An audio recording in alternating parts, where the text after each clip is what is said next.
Hello and welcome back to the Sci-Fi Nerd channel. I'm back and doing something I've never done before, a review for a movie. Blumhouse is a horror studio who's made lots and lots of horror movies, with their most recent one being The Woman in the Yard, which I saw at theatres recently. So with that being said, I wanted to make a review on it.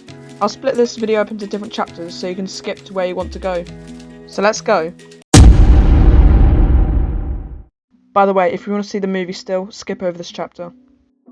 The Woman in the Yard is about a grieving mother called Ramona who has lost her husband and damaged her leg in a car crash.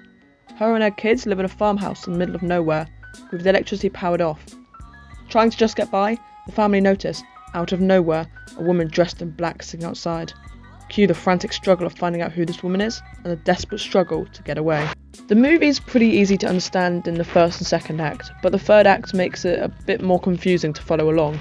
And while interesting, it does have a controversial ending, which I'll talk about later on in the video. There are two sides to this coin. On one side, some scenes were acted amazingly, with my standouts being Daniel Deadwyler's performance of Ramona and Peyton Jackson as Taylor. However, some scenes were not as well acted. I don't think it's necessarily changed the movie. In fact, most of those scenes are actually few and far between, so it's okay. But overall, I liked the acting.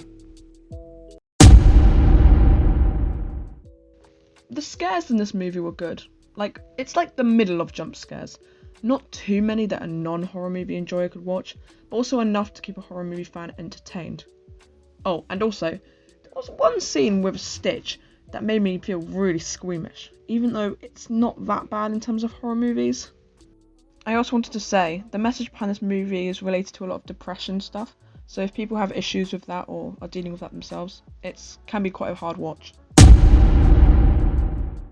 This will be a short segment, but I really wanted to add this. The soundtrack for this movie was amazing. Lorne Balfe, the composer, did perfectly, building tension and dread effectively. In the theatre, I was scared every time the piece of music came on. It was amazing. Oh, you should listen to the song Try the Jeep. It's scary. Again, another spoiler warning. The ending to this movie is considered highly controversial due to its use of Ramona taking her own life. While in the theatre, I personally was shocked at kind of what happened. Basically, near the beginning of the movie, Ramona is praying for strength.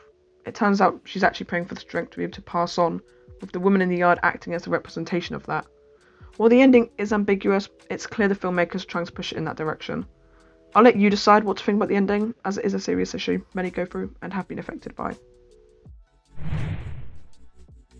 The Woman in the Yard was, in my opinion, pretty good. For acting, I'll rate it 7.5 out of 10.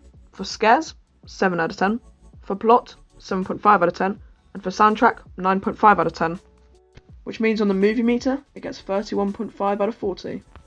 This is my first ever movie review on my channel, so if you enjoyed, like the video. I hope to see you again some other time. Bye!